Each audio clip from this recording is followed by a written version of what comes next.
Abakwatiddwa poliisi e Masaka ye Antonio Kamulegeya ne Joseph Lutalo ng'ebavunaana kubba bintu mu ddwaliro ekkulu e Masaka ne babitwala okubitunda mu scrap.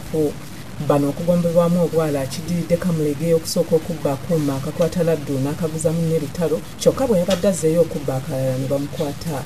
Mu kwewozaako Kamulegeya ategeezezza nti ye yalonze kuuma nga tamanyi mugaso gwako nga y'ensonga lwaki yabadde akatunda mu scrap nga n'okuddayo mu ddwaliro yabadde agenze kulaba mukwano gw'omulwadde wabula si kubba nga bwe bagamba.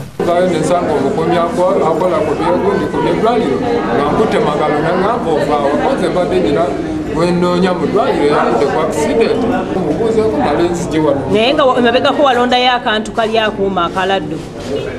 Asaamanya nti oba kaladdu oba si kaladdu. Ndekyo yamaanyi akimanyi nabikikula mu bujja abaali basobola okulako ebyali byetaagisa ne bakulako. Omwami ono babadde bamuleese nga agamba nti alina ebintu byeyambisizza. Lutalo olubuuziddwa gye yajja ebyuma bino ategeezezza nti yabigula kuva mu kigo ky'ababiikira e Bwanda n'abireeta okubitunda nga second hand. Nabireeta nabigula Bwanda ng'ensi yonna eraba. Ono agambye nti mulwana wange yabiraba ebituma tubitikkula nabigula mu ddwaliro Bwanda kubeera nabo byali bya ddwaliro nga ono agambye nti yali yangusizza.